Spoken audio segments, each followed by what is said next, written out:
15 شعبان المعظم یہ آنے والی ہے اور اس دن دیکھا جاتا ہے کہ مساجد میں مغرب کی نماز کے بعد نوافل پڑھے جاتے ہیں، تو اس کے بارے میں ذرا بتائیں کہ یہ نوافل پڑھنے کا طریقہ کار کیا ہے اور ان کی فضیلتیں کیا ہیں؟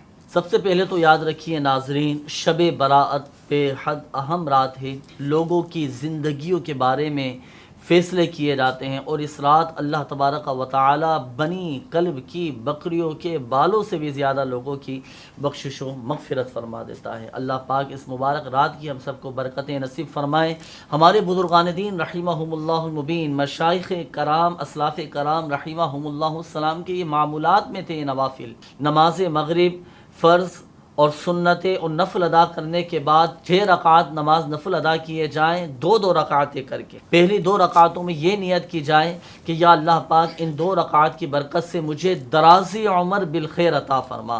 دوسری جو 2 رکعتیں ادا کرنی ہیں وہ اس نیت کے ساتھ ادا کرنی ہے کہ یا اللہ پاک ان 2 رکعتوں کی برکت سے مجھے آفات و بلیات سے محفوظ فرما۔ پھر تیسری جو 2 رکعتیں ادا کرنی ہیں وہ اس نیت کے ساتھ ادا کرنی ہے کہ یا اللہ پاک ان 2 رکعتوں کی برکت سے مجھے بس اپنا ہی محتاج رکھنا۔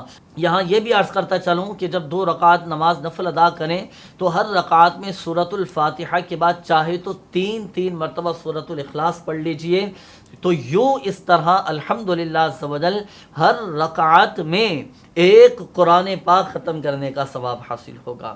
اور جب 2 رکعت نماز ادا کر لیں، ہر 2 رکعت کے بعد 21 مرتبہ سورۃ الاخلاص یا پھر سورہ یاسین 1 مرتبہ یہ پڑھ لیں۔ اور یوں بھی ہو سکتا ہے کہ جب اجتماعی طور پر یہ نوافل ادا کیے جائیں تو ایک اسلامی بھائی بلند آواز سے سورہ یاسین شریف پڑھے اور بقیہ سنتے رہیں۔ اس کے بعد دعائیں نصف شعبان المعظم بھی ضرور پڑھیے گا کہ دعائیں نصف شعبان المعظم کی ایک برکت یہ بھی ہے کہ اللہ تبارک و تعالی اس کے رزق میں وسعت اور کشادگی عطا فرماتا ہے۔